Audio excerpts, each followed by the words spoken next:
अस्सलाम वालेकुम dear students, कैसे हैं आप। उम्मीद करता हूं कि अल्लाह ताला की फजल करम से आप खैरियत से होंगे। आज जो हमारा पेपर सिलेक्टेड है वो है जी पंजाब यूनिवर्सिटी का associate degree art science part 2 annual 2022 का ग्रुप 1 का पेपर है। यानी ये एसोसिएट डिग्री आर्ट पार्ट 2 का इंग्लिश का पेपर है। इसको हम अटैम्प्ट करने जा रहे हैं। इंग्लिश कंपलसरी का है। तो शुरू करते हैं जी। क्वेश्चन नंबर 1 है attempt any 2 parts from the following. ये मॉडर्न लिटरेरी एसेज में से लिया गया है। और क्वेश्चन नंबर 1 है justify the title of the ऐसे विस्लिंग ऑफ बर्ड्स। यानी इसका जो टाइटल है ना, विस्लिंग ऑफ बर्ड, यानी इस ऐसे के अंदर देखिए स्टूडेंट एक ही चीज़ है, मेन चीज़ वो इसकी सिंबॉलिक इम्पोर्टेंस है। ठीक है ना, सिंबॉलिक इम्पोर्टेंस। यानी राइटर ने मुख्तलिफ सिंबल लगाकर आपको जो फिनोमिना ऑफ नेचर है, जिसमें एक तरफ लाइफ है और एक तरफ डेथ है, एक तरफ स्प्रिंग है और दूसरी तरफ ऑटम है, एक तरफ डे है और दूसरी तरफ नाइट है, यानी जो दो फैक्टर्स होते हैं नेचर के, एक पॉजिटिव होता है एक नेगेटिव होता है, उसको डिस्क्राइब किया है। तो विस्लिंग ऑफ बर्ड जो है ना, बेसिकली ये पॉजिटिव एस्पेक्ट ऑफ नेचर है। इसके अगेंस्ट जो है जब मौसम बदलता है, सर्दी बढ़ती है और परिंदे जो है ना वो मरना शुरू हो जाते हैं और उनकी विस्लिंग ख़त्म हो जाती है, तो वो डेथ की अलामत है। तो आपने इसकी जो सिंबॉलिक इम्पोर्टेंस है ना, जो सिंबलिज्म उसने यूज़ किए हैं, उस पर ही फोकस रखना है। नंबर 2 है जी how did David Scott and his friends succeed in landing on the moon. ये लैंडिंग ऑन द मून यानी कि जो डेविड और स्कॉट हैं वो कैसे चांद के ऊपर जो है ना वो कामयाब हुए उतरने में। और तीसरा है जी हाउ डज शॉ ट्रीट, ये वो मॉडर्न लिटरेरी से 10वां जो है ना art doctor man of science, उसमें से लिया गया है। How does Shaw treat the doctors इन ऐसे, यानी डॉक्टर्स को वो कैसे ट्रीट करता है। तो बेसिकली वो डिफ्रेंशिएट ही करता है डॉक्टर्स की कैटेगरी के बीच। यानी एक ग्रुप वो होता है जो क्वालिफाइड होते हैं और दूसरा जो होता है वो नॉन क्वालिफाइड होता है। जिस तरह क्वेक्स होते हैं, विलेज विचेस होती हैं, चार्मर्स होते हैं, ठीक है, हर्बलिस्ट होते हैं। तो ये नॉन क्वालिफाइड है और एक ग्रुप होता है जो क्वालिफाइड है। इनमें जो फ़र्क है वो बयान करता है। क्वेश्चन नंबर 2 है जी अटेम्प्ट एनी 2 पार्ट्स फॉलोइंग। ये नावल में से लिया गया है। और नंबर 1 पे है जी what is the significance of the title of the novel old man sea. इसका जो टाइटल है इसकी क्या अहमियत है। मुतअद्दिद बार ये क्वेश्चन पूछा जा चुका है कि इसका जो टाइटल है उसको आप डिस्कस करें, उसकी जो सिग्निफिकेंस है वो बताएं। देखिए टाइटल जो है ना ओल्ड मैन है और सी है, बूढ़ा है और समंदर है। अब जितनी बूढ़े की एफर्ट्स हैं, जो उसके मेजर इवेंट्स उसने किए हैं, कैसे मछली को पकड़ा है, कैसे शार्क्स ने हमला किया है, तो वो सारा जो है ना वो आपने उसको लिखना है, क्योंकि टाइटल जो है ना वो इसी चीज़ को रिफ्लेक्ट करता है, बूढ़ा और समंदर। दूसरा जी how far would you agree that the novel is about the human struggle against the heavy odds। heavy odds कहते हैं जो डिफ़िकल्टीज़ हैं, मुश्किलात हैं, कि ये नावल जो है इसमें अर्नेस्ट हेमिंगवे ने ज़िंदगी की जो मुश्किलात हैं उसके ख़िलाफ़ एक मुसलसल कोशिश जो है उसका जिक्र किया है इस नावल के अंदर, कि वो कोशिश आपने जारी रखनी है। तो बिल्कुल जो बूढ़ा है वो अपनी कोशिश जारी रखता है since the first word of the novel till the last word of the novel, वो अपनी कोशिश जो है।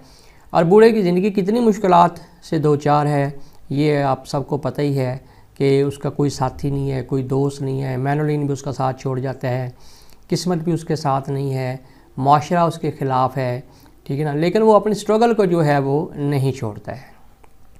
तीसरा है जी do you consider the sea as a character in the novel. मुतअद्दिद बार ये क्वेश्चन आया कि सी एज अ करेक्टर है। Hemingway treated sea as a living character, उसको लिविंग करेक्टर के तौर पर ट्वीट किया है। तो ये भी काफ़ी दफ़ा आया, लिहाजा इसके ऊपर भी आपने फोकस करना है। और सेक्शन बी है जी जिसमें एसेज आपने लिखने होते हैं। 5 एसेज गिवन होते हैं और एक ऐसे के ऊपर आपने जो है ना 300 to 350 वर्ड्स के एक ऐसे लिखना है विद आउटलाइन।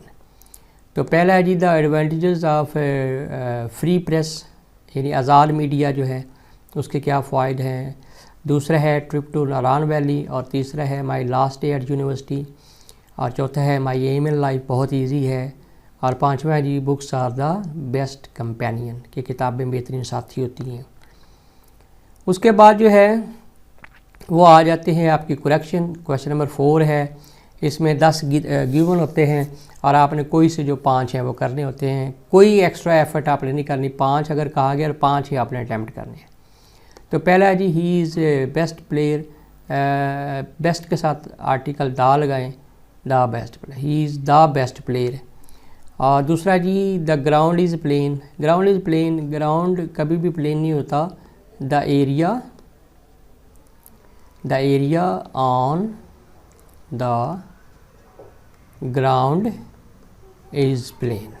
अब फ़िक्रा जो है ना वो, यानी प्लेन जो ग्राउंड का कुछ एरिया है वो प्लेन हो सकता है, ग्राउंड जो है ना वो प्लेन नहीं हो सकता। The area and the ground is plain. और उसके बाद जी द गोल्ड इज़ येलो। देखें जितने भी मटेरियल नाउन होते हैं उनसे पहले आर्टिकल दा नहीं लगता, तो दा को कट कर दें और गोल्ड का जी जो है उसको कैपिटलाइज कर दें, ये हो जाएगा गोल्ड इज़ येलो। और चौथा है जी ही गॉट एन एम्प्लॉयमेंट देर। देखिए एम्प्लॉयमेंट जो है वो अनकाउंटेबल नाउन है, तो अनकाउंटेबल के साथ आप एन नहीं लगा सकते, तो आप सिंपल इसको कर लें ही गॉट एम्प्लॉयमेंट देर, ठीक है। और इसका एक और तरीका है कि आप एम्प्लॉयमेंट की जगह जॉब लगा लें, he got uh job there, तो फिर भी आपका फ़िक्रा ठीक हो जाएगा। पाँचवा जी ही इज़ अ माइजर मैन। देखिए माइजर का मतलब ही कंजूस आदमी होता है, तो इसके साथ मैन लगाने की ज़रूरत नहीं है, ही इज़ अ माइजर, यहाँ पे फुल स्टॉप डाल दें। और छठा जी he said me to go away, he ordered. देखिए वो कह रहा है कि यहाँ से चले जाओ, तो यहाँ पे सेड की जगह आपने क्या लगाना है, ordered, ORDERED, ordered. He ordered me to go away, he seeing a movie. देखें कभी भी मूवी को आप सी नहीं करते, आप वॉच करते, तो सीइंग की जगह आपने वॉचिंग लगाना है, he is watching a movie. और आठवां जी the famine prevailed over whole city, ये हो जाएगा the whole of the city, the famine prevailed over the whole of the city. None of the boys had learned their lesson. जो none है ये singular होता है, लिहाजा देर की जगह आपने हिज लगाना है।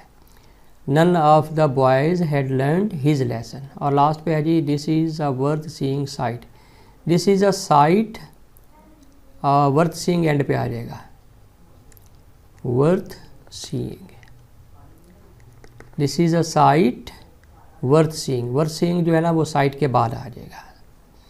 उसके बाद है जी आपके जो ईडीएम और फ्रेजल वर्ब हैं।